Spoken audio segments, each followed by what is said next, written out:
ശ്രീ പഴകുളം മധു ഇന്ന് പത്മകുമാറിനെ ജയിലിൽ നിന്ന് പുറത്തിറക്കുമ്പോൾ വലിയ പ്രതിഷേധം അവിടെ കണ്ടു.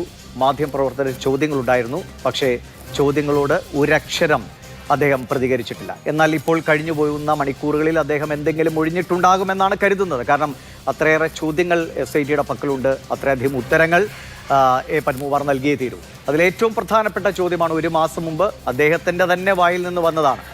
അതായത് ദൈവത്തിന് തുല്യരായവർ ഉണ്ടെങ്കിൽ എനിക്കെന്ത് ചെയ്യാൻ കഴിയുമെന്നാണ് അന്ന് ഈ വിവാദങ്ങൾ തുടങ്ങുന്ന സമയം അദ്ദേഹം ചോദിച്ചത്.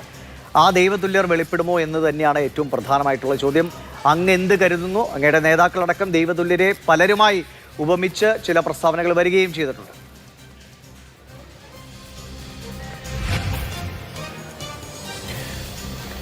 ഈ പ്രശ്നത്തിൽ പത്മകുമാറിന്റെ കസ്റ്റഡിയിൽ വാങ്ങിയതിന് ശേഷം നടക്കാൻ പോകുന്ന ഡെവലപ്മെൻറ്റ്സ് വളരെ നിർണായകമാണ്. 6 ആഴ്ച കോടതി അനുവദിച്ചത് ഡിസംബർ 3-ാം തീയതി തീരുകയാണ്. ഇപ്പോൾ നിലവിൽ 2 റിപ്പോർട്ട് കോടതിയിൽ SIT കൊടുത്തു കഴിഞ്ഞു. 3-ാമത്തെ റിപ്പോർട്ട് ഡിസംബർ മാസം 3-ാം തീയതി കോടതി മുമ്പാകെ വരും. അപ്പോൾ അതിനു മുമ്പ് കോടതി ഇതൊക്കെ നല്ലവണ്ണം നിരീക്ഷിക്കുന്നുണ്ട്. ഇപ്പോൾ കോടതിക്ക് അറിയേണ്ടത് ഓരോരോ പുതിയ ഡെവലപ്മെൻറ്റ്സ് ആണ്. ഇവർ കസ്റ്റഡിയിലെടുത്ത റിമാൻഡ് ചെയ്യപ്പെട്ട പ്രതികളുടെ ചോദ്യം ചെയ്യലിൽ ബോധ്യപ്പെട്ട കാര്യങ്ങൾ പൊതുസമൂഹത്തിൻ്റെ മുമ്പിൽ, കോടതിയുടെ മുമ്പിൽ ഇപ്പോൾ തന്നെ ഈ സ്വർണ്ണക്കൊള്ളയുമായി ബന്ധപ്പെട്ട് ഏത് ദിശയിലേക്ക് അന്വേഷണം പോകണം എന്നതിനെ സംബന്ധിച്ച് ഒരു ധാരണയുണ്ട്.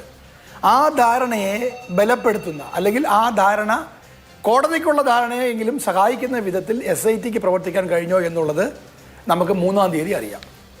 പത്മകുമാറിനെ കസ്റ്റഡിയിൽ എടുക്കാൻ തന്നെ ഇവർ വൈകി. അന്ന് തന്നെ പത്മകുമാറിനെ കസ്റ്റഡി എടുക്കേണ്ടതായിരുന്നു. അദ്ദേഹത്തെ കസ്റ്റഡിയിലെടുത്ത് അദ്ദേഹത്തെ ചോദ്യം ചെയ്ത് അദ്ദേഹത്തിന് നടത്തിയ പ്രസ്താവനയുടെ പൊരുൾ കണ്ടെത്താൻ SIT ശ്രമിക്കേണ്ടതായിരുന്നു. അതിലൊരു വല്ലാത്ത കാലവിളംബം ഉണ്ടായി എന്ന് നമുക്ക് നിസ്സംശയം മനസ്സിലാക്കാൻ കഴിയും. ദൈവതുല്യരായ ആര് എന്ന ചോദ്യമാണ് ഇപ്പോൾ ഉയർന്നു കേൾക്കുന്നത്. ആ ചോദ്യം എറിഞ്ഞിട്ടത് പത്മകുമാറാണ്. പത്മകുമാറിൻ്റെ സ്വഭാവം അനുസരിച്ചാണെങ്കിൽ അദ്ദേഹം പത്തനംതിട്ട ജില്ലക്കാരനാണ്. അദ്ദേഹത്തെ കൊടുക്കാൻ ശ്രമിച്ചാൽ അദ്ദേഹം ആരെയും വെറുതെ വിടത്തില്ല. പക്ഷേ ഈ 2 ആഴ്ച കാലം, അല്ലെങ്കിൽ പത്മകുമാറിനെ അറസ്റ്റ് ചെയ്തതിന് ശേഷമുള്ളൊരു കാലം അദ്ദേഹത്തെ മാനേജ് ചെയ്യാൻ, SITയെ സമ്മർദ്ദത്തിലാക്കാൻ എന്തെങ്കിലുമൊക്കെ പരിശ്രമം നടന്നിട്ടുണ്ടോ? അതിനുശേഷമാണോ SIT കസ്റ്റഡി അപേക്ഷ നൽകിയത് എന്നൊക്കെയുള്ള സംശയങ്ങൾ ബലപ്പെട്ട് വരികയാണ്. ദൈവതുല്യർ എന്തായാലും കുടുങ്ങും എന്ന കാര്യത്തിൽ ഒരു സംശയവുമില്ല. അപ്പോൾ ഈ 3-ാമത്തെ ഇടക്കാല റിപ്പോർട്ട് കോടതിയിൽ കൊടുക്കുമ്പോൾ കോടതിക്ക് SITയോട് പല ചോദ്യങ്ങളും ചോദിക്കാനുണ്ടാകും. കോടതി SITയെ പിരിച്ചുവിടാൻ ഒരു കാരണമുണ്ടാകാതിരിക്കണമെങ്കിൽ SIT സത്യസന്ധമായ ഒരു റിപ്പോർട്ടോടെ കൊടുക്കേണ്ടി വരും. അപ്പോൾ SIT പത്മകുമാറിനോട് ചോദിക്കേണ്ട പ്രധാനപ്പെട്ട ചോദ്യം, ആരാണ് ദൈവതുല്യർ എന്ന ചോദ്യം നിങ്ങൾ ആവർത്തിച്ചിട്ടുണ്ടോ? എന്താണ് പത്മകുമാറിൻ്റെ ഉത്തരം? പത്മകുമാർ മാത്രം ഈ കുറ്റം ചുമന്ന് പാർട്ടിയെ രക്ഷിക്കാൻ പത്മകുമാർ തയ്യാറാകുമോ? അതോ തന്നെ മാത്രം കുടുക്കി രക്ഷപ്പെടാൻ ശ്രമിക്കുന്ന പാർട്ടിയിലെ ദൈവതുല്യരായ ഉന്നതരെ അങ്ങനെ വെറുതെ വിടാൻ തയ്യാറാകില്ല എന്ന് പത്മകുമാർ തീരുമാനിക്കുമോ? ഈ 2 ചോദ്യങ്ങൾക്കിടയിലാണ് ഈ കഴിഞ്ഞ കുറേ ദിവസങ്ങൾ കടന്നുപോയത്. അപ്പോൾ ഈ തന്ത്രിമാരെ വിളിച്ച് ചോദ്യം ചെയ്തു. പക്ഷെ മന്ത്രിമാരിലേക്ക് പോകുന്നില്ല. എല്ലാവർക്കും അറിയാം, പത്മകുമാറിൻ്റെ അടുത്തേക്കും വാസുവിൻ്റെ അടുത്തേക്കും ഈ ഉണ്ണികൃഷ്ണൻ പോറ്റിയെ പറഞ്ഞു വിട്ടതും ഇതിൻ്റെ ഗൂഢാലോചന നടത്തിയതും അന്നത്തെ മന്ത്രിയായിരുന്ന കടകംപള്ളി സുരേന്ദ്രനായിരുന്നു എന്നുള്ളത് വിശ്വസനീയമായിട്ടുള്ള വാർത്തകൾ പുറത്തു വന്നിട്ടുണ്ട്. അതിവർ തന്നെ പറയുന്നുണ്ട്. ഇതുവരെ ലഭ്യമായ മൊഴികളിലും അതുണ്ടെന്നാണ് നമ്മുടെ ധാരണ. അപ്പം എന്തുകൊണ്ട് മന്ത്രിയിലേക്ക് പോകുന്നില്ല? തന്ത്രിയിലേക്ക് വന്നിട്ട് തന്ത്രി ആണിതിനെല്ലാം ഉത്തരവാദി എന്ന് ഒതുക്കി ആദ്യം ഉദ്യോഗസ്ഥന്മാരുടെ മാത്രം ചുമലിൽ കെട്ടിവെക്കാൻ ശ്രമിച്ചതുപോലെ ഇപ്പോൾ അവസാനം തന്ത്രിയിലേക്ക് കൊണ്ടുവന്ന് പഞ്ചായത്ത് ഇലക്ഷൻ വരെ തന്ത്രിക്ക് ചുറ്റും കടന്ന് കറങ്ങാൻ, റണ്ണിങ് അറൗണ്ട് ദ ബുഷ് തന്ത്രി, അങ്ങനെ ഉദ്യോഗസ്ഥർ കറങ്ങാനുള്ള ശ്രമമാണോ ഇവർ നടത്തുന്നതെന്ന് നമുക്ക് സംശയിക്കേണ്ടിയിരിക്കുന്നു. 2 മുൻ ദേവസ്വം ബോർഡ് പ്രസിഡന്റുമാരാണ്. 2 പേരും ഉന്നതരാണ്. പാർട്ടി ബന്ധം ശക്തമാണ്. ഈ 2 പേരും നിയമിക്കപ്പെട്ടതും നിയമനത്തിന് ശേഷം അവർ പ്രവർത്തിച്ചതുമെല്ലാം പാർട്ടിയുടെ നിയന്ത്രണത്തിലാണ്. CPM പാർട്ടി KKG സെന്ററിൽ ഞാൻ മനസ്സിലാക്കിയിടത്തോളം ഒരു ദേവസ്വം ഫ്രാക്ഷൻ ഉണ്ട്. ആ ദേവസ്വം ഫ്രാക്ഷനിൽ അതാത് കാലത്തെ ദേവസ്വം മന്ത്രിമാരംഗങ്ങളാണ്. ആ മന്ത്രിമാരുൾപ്പെടെ പാർട്ടി സെക്രട്ടറി ദേവസ്വം ഫ്രാക്ഷനിൽ അംഗമാണോ എങ്കിൽ പാർട്ടി സെക്രട്ടറിക്ക് ഇത് അറിയാമായിരുന്നോ?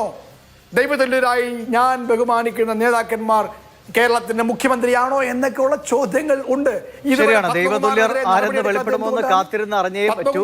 ദൈവതുല്യരാണോ അദ്ദേഹത്തെ സംരക്ഷിക്കുന്നതെന്ന് നമുക്ക് ഇപ്പോൾ അറിയില്ല. ഞാൻ അങ്ങയിലേക്ക് വരാം. ശ്രീ പ്രിയദർശൻ തമ്പി, ഇപ്പോ ഈ വിവാദമുണ്ടായ സമയം മുതൽ ഒരു കാര്യം കൂടി ഞാൻ പറഞ്ഞാൽ നിങ്ങൾക്ക് തുടർ ചർച്ചയ്ക്ക് സഹായകമാകും. പറഞ്ഞോളൂ. ദിവീഷ് ഒരു കാര്യം കൂടി പറഞ്ഞാൽ അത് താങ്കൾക്ക് സഹായകമാകും. അതുകൂടെ ഞാൻ പറഞ്ഞ് എന്റെ ഭാഗം അവസാനിപ്പിക്കാം. ഇവിടെ പത്മകുമാർ എന്ന് പറയുന്നയാൾ CPM-ന്റെ സംസ്ഥാന സമ്മേളനത്തിൽ അലങ്കോലമുണ്ടാക്കി ഇറങ്ങി പുറപ്പെട്ട് പാർട്ടിയെ വിമർശിച്ച് പരസ്യമായി വിമർശിച്ച ആളാണ്. കാരണം എന്താണ്? വീണ ജോർജ്, കേരളത്തിന്റെ മുഖ്യമന്ത്രിക്ക് ഏറ്റവും പ്രിയപ്പെട്ട മന്ത്രിമാരിൽ ഒരാളായ വീണ ജോർജിനെ വിമർശിച്ചു ഇറങ്ങി വന്നത്. അയാൾക്കെതിരെ ഒരു നടപടി എടുത്തിട്ടില്ല. പത്തനംതിട്ട ജില്ലാ കമ്മിറ്റിയിൽ പത്മകുമാർ ഏറ്റുമുട്ടി ഒരു ജില്ലാ സെക്രട്ടേറിയറ്റ് അംഗം പത്മകുമാറിനെ അടിച്ചു വീഴ്ത്തി. വലിയ വാർത്തയായി, പാർട്ടിക്ക് അപമാനമുണ്ടാക്കി. ഈ രണ്ട് ഘട്ടങ്ങളിലും പത്മകുമാറിനെ CPM പാർട്ടി നടപടിയെടുക്കുകയോ ശിക്ഷിക്കുകയോ പുറത്താക്കുകയോ സെൻസർ ചെയ്തിട്ടില്ല. CPM പാർട്ടിയുടെ സംസ്ഥാന സമ്മേളനം വിജയകരമായി നടത്തി അവസാനം കല്ലുകടിയായ പത്മകുമാറിന്റെ ഇറങ്ങിപ്പോകും മാധ്യമപ്രവർത്തകരോടുള്ള വിമർശനം ഒക്കെ വന്നിട്ടും കേരളത്തിലെ പിണറായി വിജയൻ നേതൃത്വത്തിലുള്ള CPM പാർട്ടി അയാൾക്കെതിരെ നടപടി എടുത്തുകൊണ്ടാണ്. പത്മകുമാർ പറഞ്ഞ ദൈവതുല്യർ വലിയ ഉന്നതന്മാരാണ്. ശരി, ആ ഉന്നതരെ SIT അവരെ പിടികൂടുമോ എന്ന് തന്നെയാണ് എല്ലാവരും, സാധാരണപ്പെട്ട അയ്യപ്പ വിശ്വാസികളെല്ലാം കാത്തിരിക്കുന്നത് തന്നെയാണ്.